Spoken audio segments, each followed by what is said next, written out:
Good morning students. Today in this video we will talk about an important concept which is holding an important position in sociology of religion, that is asceticism and accumulation. Basically this topic deals with the relationship of religion with economy and power. As we know very well that religion holds a significant place in the life of an individual. At the same time, it is very important for society or social life.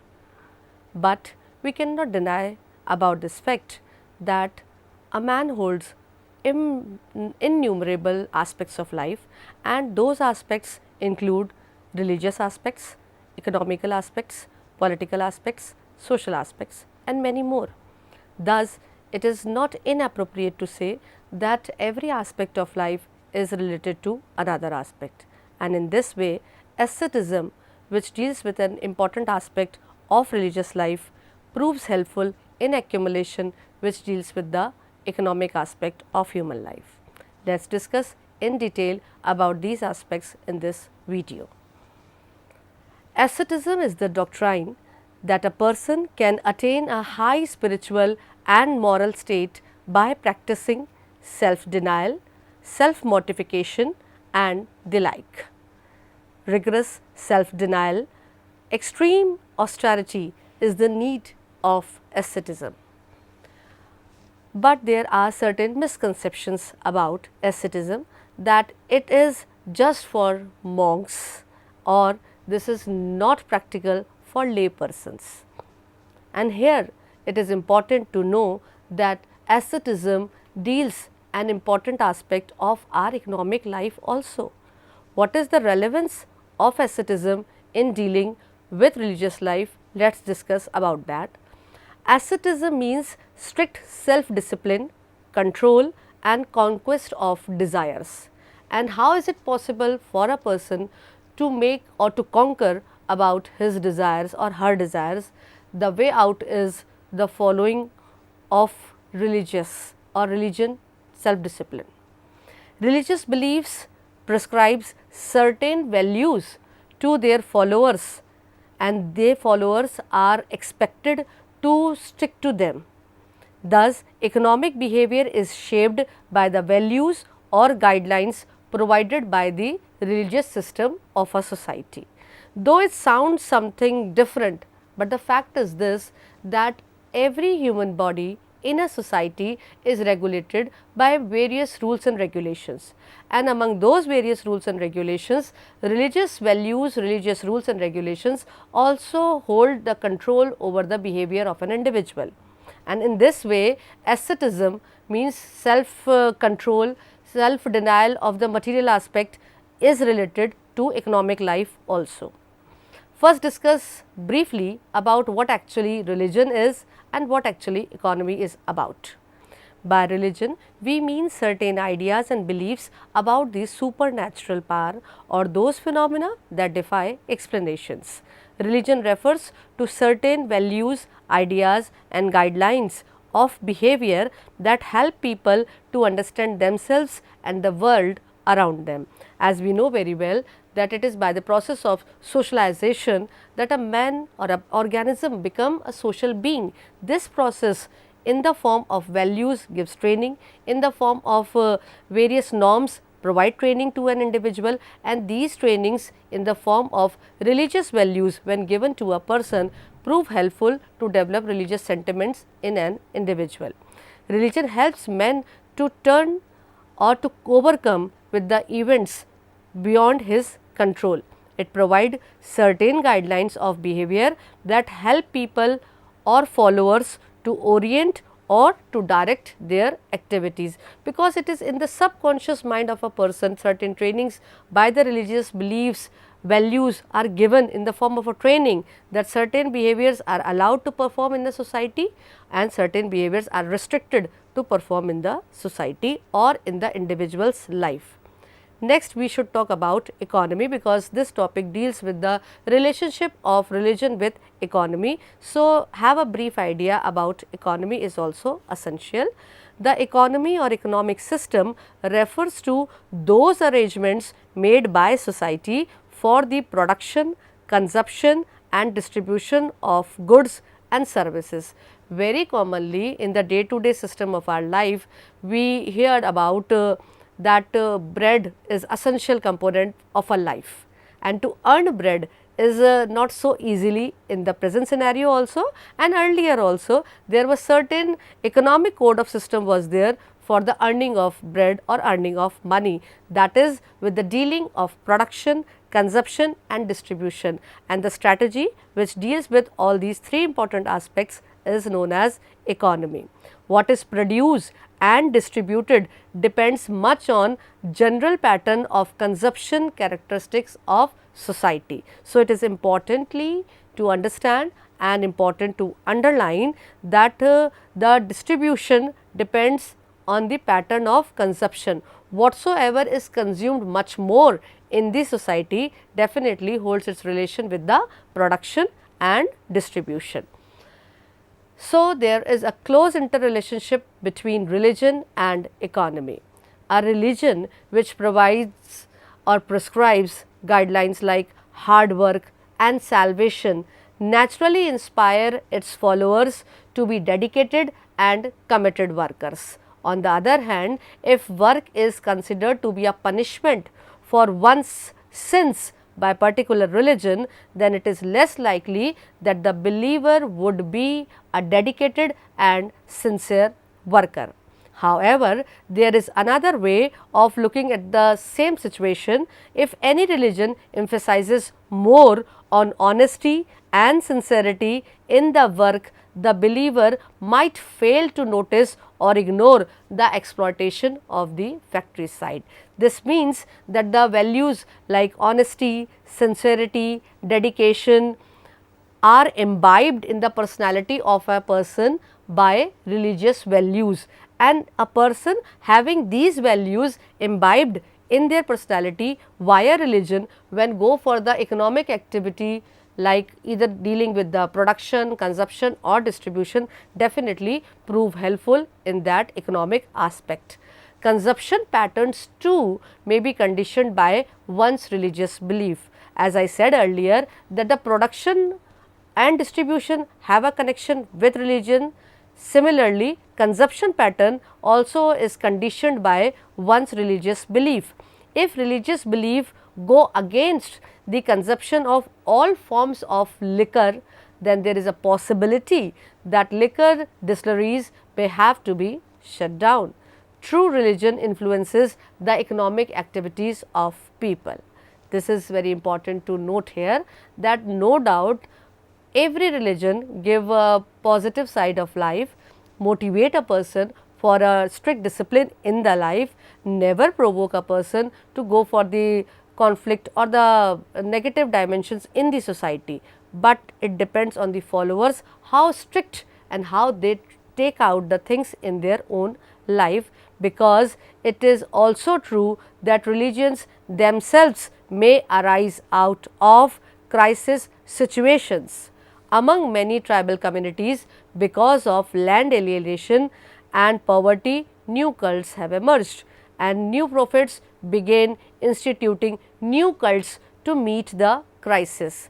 Because people in the same mindset, when feel certain discontentment in themselves about certain situations which are socially influencing them, they form their own cult, and in order to support their cult, they started preparing and sharing certain things in the society which may not prove helpful in the making discipline decorum of the social life. Here it is important to keep a demarcating line between the true religion and the religion which is for the sake of some specific purpose.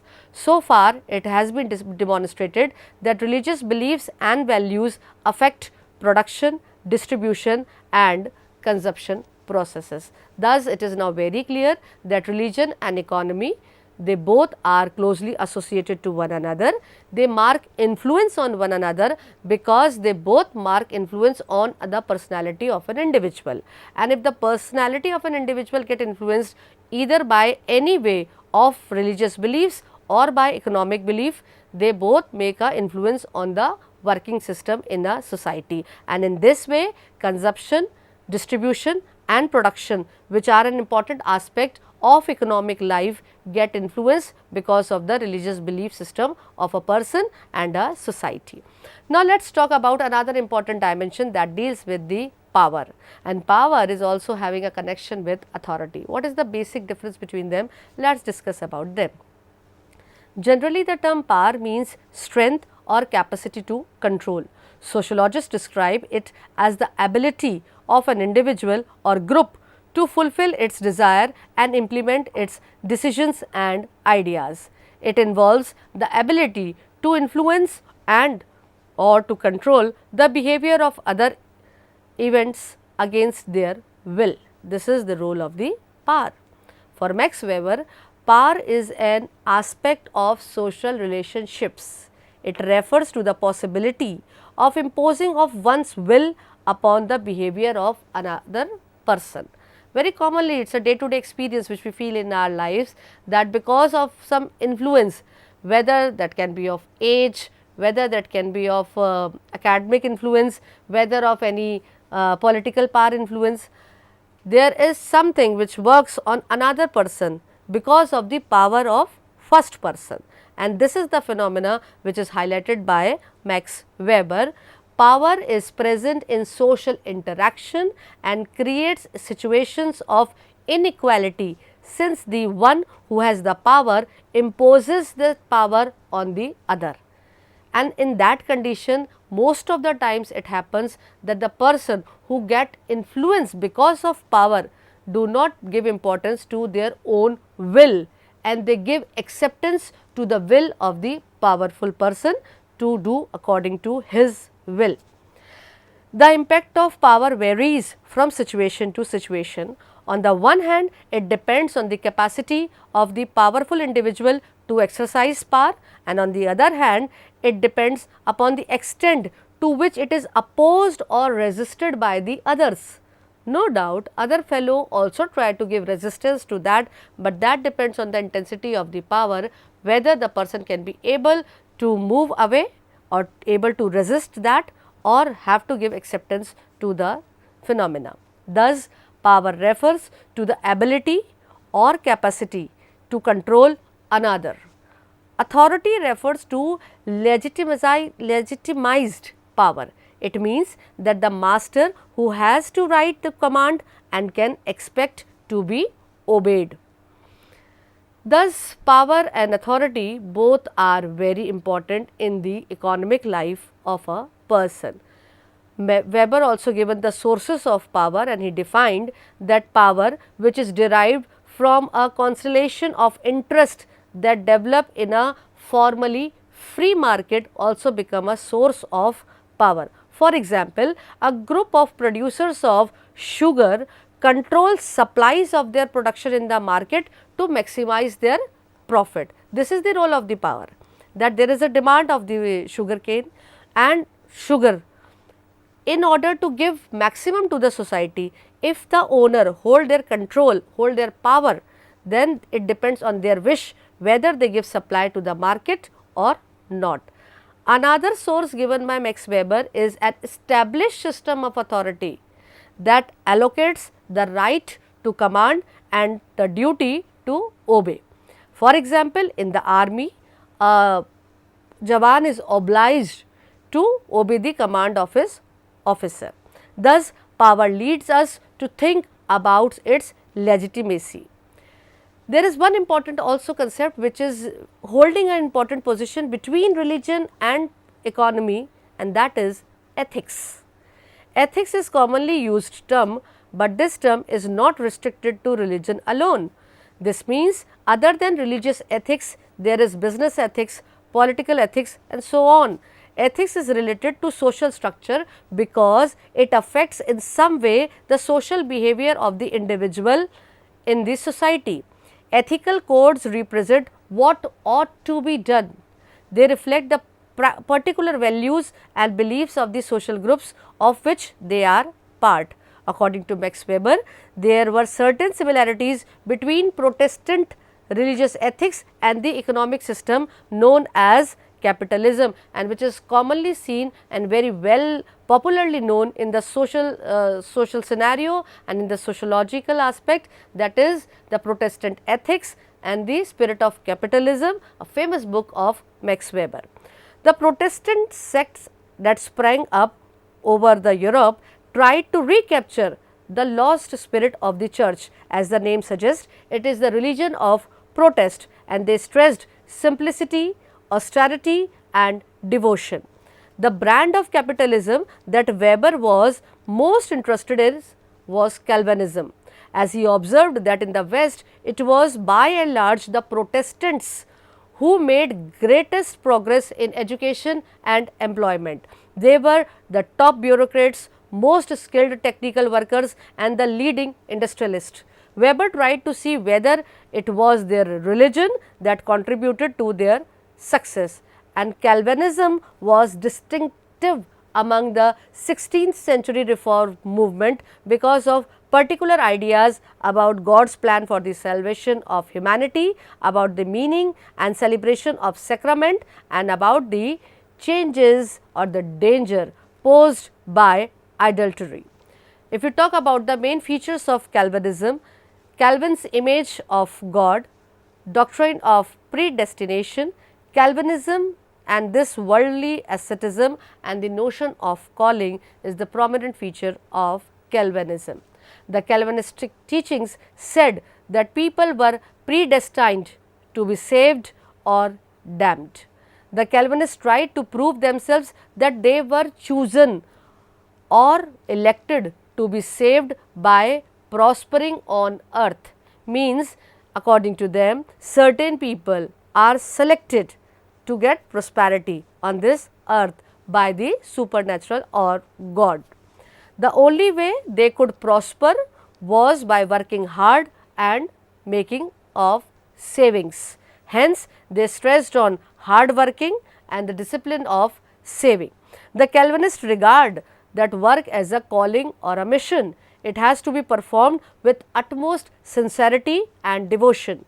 Work carried intrinsic rewards. It was to be done for its own sake. In this way, these teachings give motivation for the hard work in the economic system because of the religious values given to them.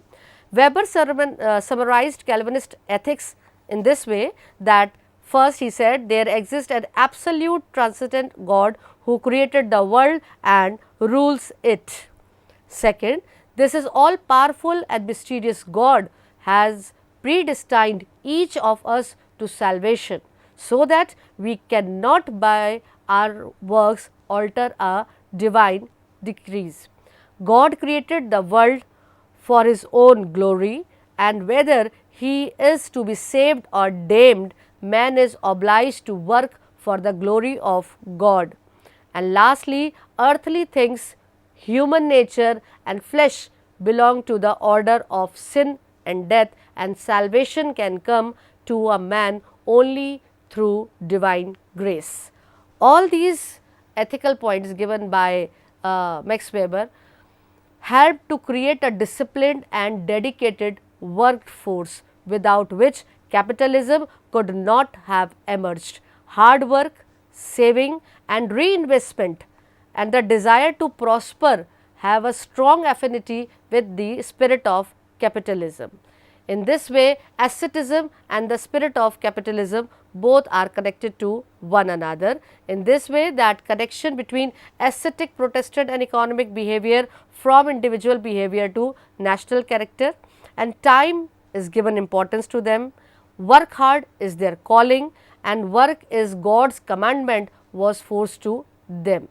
Here, as religious essence decrease pride of wealth on world increases its gain and vice versa. Now, it is very clear that the association of religious ethics and economic system is closely associated with these examples of the spirit of capitalism and asceticism. It is very clear, and one should be very clear about this thing, that the relationship of religion with all the other dimensions of life is closely associated.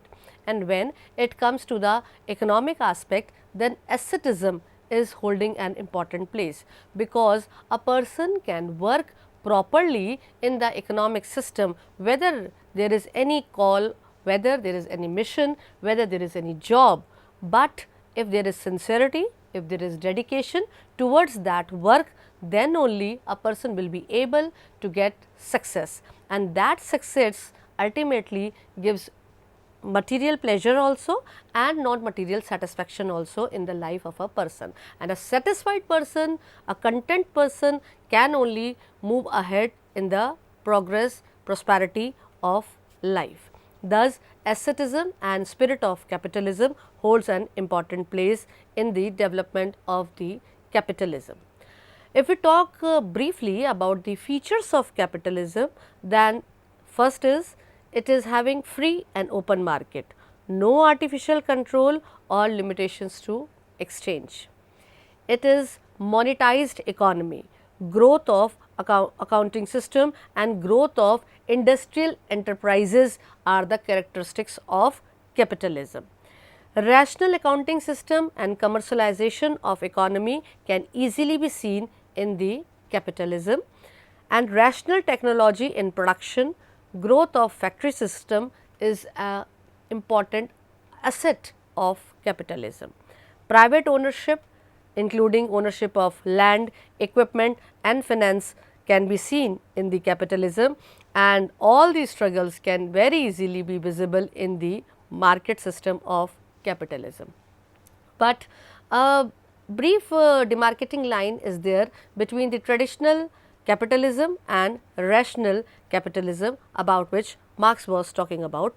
Have a brief look about that. Then in the traditional capitalism, there was a risky business involving the import of luxury, involving the import of luxury items from distant places.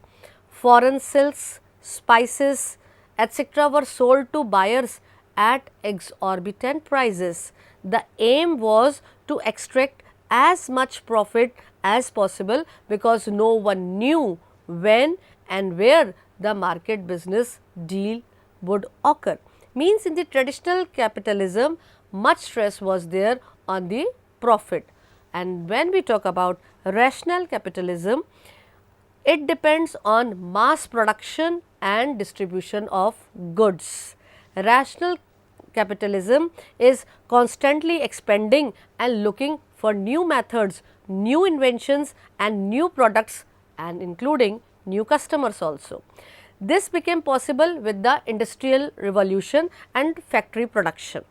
What is important is to note that industrial capitalism or rational capitalism does not deal with a few luxury items, but with almost all the daily material requirements, from bread to clothes and to cars.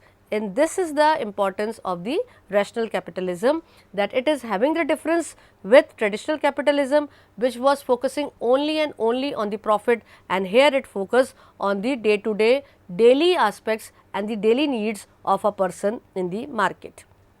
Thus, the role of capitalism is very holding familiarity with the spirit of the Protestant ethics, and this is the reason, and this was very clearly highlighted by Max Weber in his book The Spirit of Capitalism and the Protestant Ethics. And very commonly we also see in our day to day lives also, that whatsoever the values which are there in the personality instincts of an individual prove helpful that person in doing their work, and while performing their work, while making activity either for consumption, for distribution or for sharing to the people, here again the ethics which is working. And in the performance of the power also, if ethics is involved, then definitely it is for the welfare of the society, for the welfare of the people, but not to harm anybody. And the relationship between the religion, power and economy prove helpful only when there is the role of ethics underlined in that, and this ethics is given to the person in the form of training by the religious beliefs or the belief system which is developed in the society by following any specific religion. Thus, religion holds a very significant place not only in having the connection with the supernatural power, but also having his relation with the material economical aspect of life. And this is because of the ethics, this is because of the trainings, this is because of the value system of the religious system which motivate and guide a person to work for the process of earning. And for this sake, it is very important whether it is any mode of production is there, whether there is any economical system is there, but if the working is done on the basis of sincerity, honesty and dedication, it prove helpful for the growth of a person and for the growth of the society. Until unless the demarcating line between the haves and have-nots is not eliminated completely, it is not possible to have a justified society. And to have a justified society, equitable distribution is essential. And for the sake of equitable distribution, both factors are working at the same time. First is natural cause and second is the value system which is given to a society by the religious beliefs. Thus, asceticism provides a way to control, to conquer over those desires which are harmful not only for a person himself, but also for the sake or the growth of the society. And that asceticism can be controlled by following religious beliefs, and this asceticism prove a person helpful for the process of accumulation of wealth. Thus, in the sociology of religion, the topic of asceticism and accumulation is important because it explains in detail about the relationship of religion, economy and power, because this is the roots phenomena which is working for the betterment of the individual and for the betterment of the society.